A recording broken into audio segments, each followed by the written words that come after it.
G'day punters, welcome to the mailbag. We're going to look at two races at Caulfield where the rail's out 9 metres. The weather's, it's outstanding for this time of year in Melbourne. It's real, boys, would you say it's good tan walking weather, which we found out on the Little Birdie Pod. Little Birdie Pod on Twitter. It'll be on SEN on Thursday night at 7 p.m. Make sure you listen or just listen to the podcast, find it on Twitter because my man here, Pistol Sneaky Pete, has been caught literally red-handed doing some proper laps of the tan, hand in hand with his new love. So make sure you check out that podcast. We stumped him on the show. He's been out, he's exercising, he's singing him well. We've just another one at Belmont. We're going to look at one race at Belmont, two races at Caulfield. Peter. Yes. You loved up little man. Do you want to start at Belmont? Can you fucking stop doing that, please? Do you want to start at Belmont or do you want to start at Caulfield? I'm not starting this again because that was a great line. I was really happy with how I opened that. Yeah, it was swish. Has love helped you see the ponies a bit better, bro? Love, wow. I always see the ponies well. Good. Belmont or Caulfield, mate? Where do you want to start? Let's start at the home ground advantage of Caulfield. Caulfield, we're going to do race 3, punters at Caulfield. Race 3 at Caulfield is over the 1200 metres. It's the benchmark 7 and 8 on the day. So that's the shitty race on the day in regard to class. It's worth $60,000. It's a decent sized field. Good speed. Rolling Moss, Poetic Dream, Racktoff, Ausvin, even Scottish Rogue, iBoogie, Urac, all got good enough speed. I think Lita can sit just off it. There's our speed map. Up will come the synthetic hold. Peter, would you like to add anything or just let me do this whole race, mate? Yeah, you do most of it, and then I'll come on board late with a little zinger or something. Lita is a horse I want to be with. It's SP'd last start, $5 versus it. I'm telling you it's race since, but it was a $10 chance there. Red Core was a $21 chance that day. Right now, this race here, I am going to get $7.50, $7 lighter. I'm telling you, it's around $10 mark. Ruben Blur looks real short to me with its map. It's got a 3.5 kilo swing. Lewis German rides, which I don't love, and that's where the 3 kilos is coming from. But from barrier 6 with that good speed outside him, he's going to cross. He just has to. All he has to do really is get this horse out of the gates. Yep. Be better than midfield, peel off, and give the horse every possible. You don't have to do very much here. This isn't a difficult ride. I think $7 is fair price. I did back this horse at Bendigo, and it wasn't good enough to catch reward with Return, who was blessed in run and led. The form around it's strong enough. It's the fit horse. It's had 3 starts on a soft for 2/3.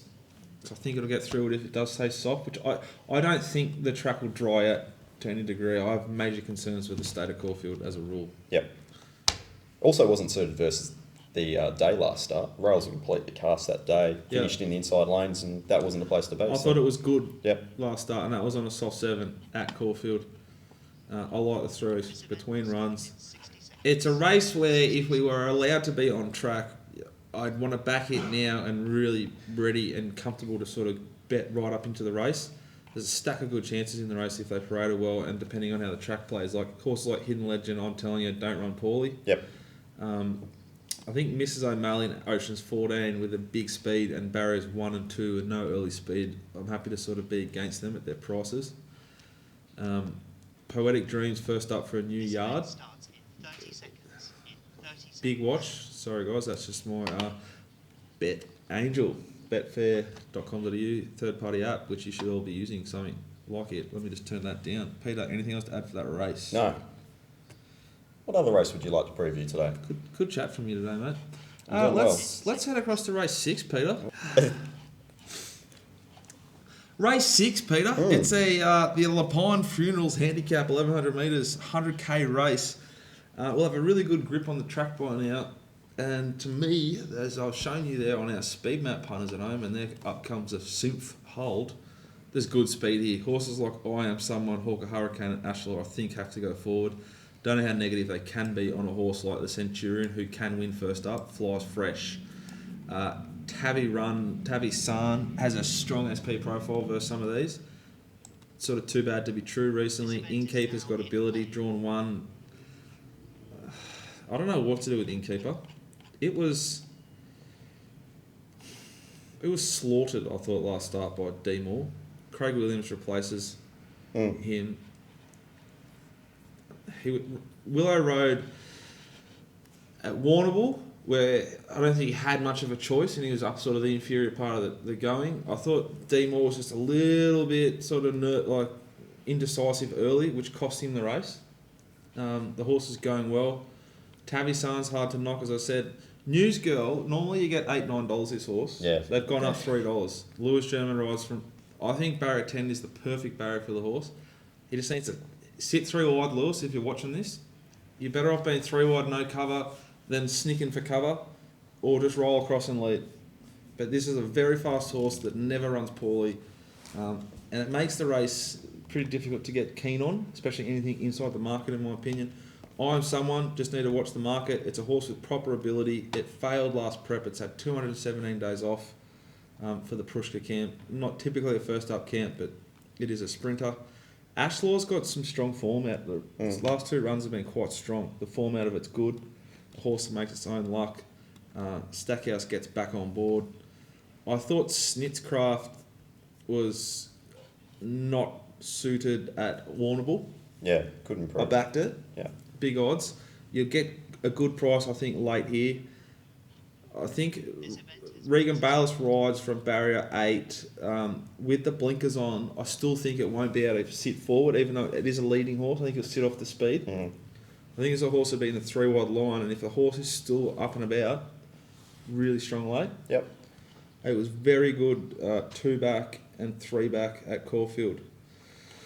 But the horse that interests me the most, and I am keen to back each way, if you want to back it each way, I'll just have something on the nostrils because that's how I operate. But second up, number 11, Never Again, D. Oliver rides. As I've sort of spoken, it's a very tactical race. He's going to get the perfect run from barrier 4. I know the stable's keen, in the know with the snow. A little man with the bomb head, looks like a little bit of a Kendall sort of head on him for a very short man. He's got the mail. This horse is going to fly on Saturday. It's big odds. You can get sort of $17 right now, each way, all day. Race 6, number 11, Never Again. Peter, Perfect. nothing else. No, really tough. Glad you're here, mate. Yep. Let's head to Belmont. Oh, hang on. I'm awake now. I've got to stop talking about you holding hands. It gets you get lost in the love cloud, don't you? Come on, back to us. Back to the punters. They watch you every week. They would need your grouse. Feed them. Just like you almost fed us that thing at Belmont that you didn't really feed us, but you talked about.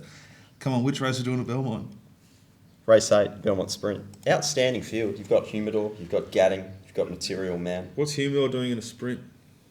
First up, 1400. He'll be surely just targeting a few of those weight for age races. I think Humidor's gone. Yeah, more than likely. His trials have been okay. The last one was a fast time trial. Difficult to get too much out of it because there's only small trial fields. It does seem a different world, the West Australian trials. Is it that what it is? Yeah. We were watching a trial together before, and I thought they're all awful. And you're like, this is one of the strongest trials in Perth. Yeah. They probably ride them a little bit different to how they would trial them over here. A little bit more straightforward though. There's not as many jump outs and those sort of things that you have to get your head around. Anyway, I was with the Velvet King last start, first up in the Roma Cup. Thought he was really good. 3 wide without colour for most, but I'm just apprehensive with the I don't rain like it when wind. you're apprehensive. Yeah, so That self-doubt can just creep in. Yeah, I'm not just siding slides with a him. little way in, and then all of a sudden it's there. I And think it's he's- fucking you up mentally. I think he's short enough. I like it when you flare right up. Well, I've got a couple here to flare up with. I think the stablemate Gadding was enormous first up in the Roma Cup. Settled that- last. An utter walk. Yeah. It was basically another trial. Yeah. He draws really well in 8. Lucy Warwick can just put him pretty much wherever she wants. I suspect he'll be midfield with a bit of cover. And he'll be strong through the line. Might be one run too early, but he's certainly returned in good order. I think the clear horse to beat is Angelic Ruler. The horse had lost momentum at a vital stage in the Roma Cup, was just enormous over the last 200. And for me, I'll be playing both of those, Gallopers, Angelic Ruler and Gatting, What price, Angelic Ruler? $5. Was the It's a SP thief. favourite It's an utter thief, that thing. in the Roma Cup. I think the The change. way from- Gadding got through the line to the data, to the puntingform.com.au data, Yep. it's a bit of a turn on. Yep. And it does map well, doesn't it? Yeah, it does. So I think both of those horses at Belmont will be well suited this Saturday. Beautiful stuff, Peter. Yep. Question time. Sure. Question from B. Pearson, an email. Interested in trading using Betfair and wanted to get a better understanding of the market. Maybe Barker and Big Daddy could come on as well for this, but they probably won't want to. If you had to guess, what is the percentage makeup of people operating on Australian horse racing markets?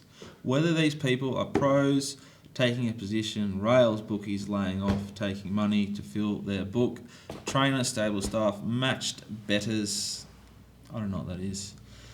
People trading on technical information and mug money. I understand every market will be different and it will be difficult to give a confident answer, but I wanted to try and get a better grasp of the people I am going to be betting playing against. Bo. I don't really understand that 100%, but my belief around the market, you go first. What is the market made up of? How does it work? You're going to get trolled off this answer too. I'm not putting it. We've got no idea. Like, how can you possibly have any idea of what the makeup of any market is? And it'll change depending on any race. You'll see certain races, for instance, if there's, say, $1.50 favourite or shorter, you'll see extra hundreds of thousands of dollars traded. So I think stable money comes in early before NBLs. Yeah. Majority of them are victims. Well, I mean, and they're also less likely to be using the fair, to be honest. Well, I know trainers who can get on to win like 50,000 Yeah. on a Sunday. So you cop the information on the one hand, No, they can get on to win 50 because they're complete not victims. all that too. But I think the most of the like the trainer stuff, stable hand stuff, they get on earlier. Mm. I think the markets can get cleaned up by smarts, like on a Wednesday for a Saturday early. Yeah. Then it's dead. Then Saturday morning at 9 a.m. it'll be a little bit of action sometimes, but it's not always the same. Then like 11 a.m. there's a bit more action. So they're the three lots of smarts, and they probably get smarter each time. Mm. There's Yeah. like the snipers, the 9 a.m.ers, and there's a couple of monsters, some big whales are going at like 11 o'clock. And the Betfair market doesn't get proper until about 5 minutes, even if that, 3 minutes before a race. And you're swimming against every big person there ever was, but you can still find a way to make money if you're incredibly limited, just by watching the flow and getting in and getting out. It just depends on how much risk you want to take. But everyone is pumping back through Betfair, and that's why Betfair Live is a great tool to use. If a bookmaker gets heaps of money laid on a horse, he puts it back through the fair. It's a really good question, but I think it would probably be a really good one to get one of the Betfair crew on to have a chat with, what Yeah. makes up a market. And it's always evolving. Yep. And you always got to get a grip on it. So, like, I think everyone's sort of still talking about, has the doctor completely gone or is he not gone? And the bet easy prices were like sort of a strength. Like they would be doing their own thing and they would dictate the market a lot. Mm. That's sort of changing right now. The market's always evolving, and yeah, if you've got a grip on it, it might not last very long, but it is a proper edge to have. But I don't think many people truly understand what's going on, and I don't think we do. Sometimes I feel like we do, sometimes I feel like we don't. That's part of it, though. I think if you thought you knew exactly what the market was doing every single time, it's an awful spot to be in mentally. Yeah, because if you're dictated to purely by the market, then what's the point of doing anything else? Yeah. So, I respect the market, but I don't. It's not the be all and end all, and I don't respect them. I respect the market much more if it was, say, like if you watched the show 2 years ago, I felt like I had it figured out with Weir via the market. Mm. I knew what was going to happen, and if it went that way, I'd be like, yep, and I had a plan for that. Some other trainers, if it drifts, I don't care. Like Mitch Freeman, I don't care if it drifts. Yeah. Each sort of stable, jockey, it's all different for me. Yeah, well, clearly some stables bet and some don't as well. The market often will take a position against certain jockeys and trainer combinations, and they'll respect others. Yeah, but like some stables will be getting help doing their form from like proper judges who influence markets. Yep. So it's not necessarily don't know if we get in trouble for saying it's not necessarily to say Gay Waterhouse, but if Gay Waterhouse is getting her form done by some guy or girl who the market or the corporates thought was a really smart judge, and they knew they linked them, and then he backed or she backed a Gay Waterhouse horse, they'd crunch the market. Mm. Yeah. That makes sense. Yeah. All right. Anything else? Rugby league tonight. The great and glorious game. It's back. God's win again. Rugby league's back. PVL he's landed the rover on the moon. A project Apollo has landed. We've got Top Rope Tedeschi providing accountable betting advice via the app. If you're going to watch rugby league, you may as well be betting on it. And if you're going to bet on it, you may as well get your hand held because that's the only way to bet, isn't it? Not? Mm.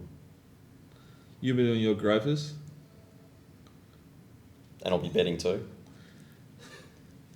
Hopefully you'll be able to get a couple more strolls in while the weather stays like it is. You never know how long it's going to last in Melbourne. Make the most of it. Yep.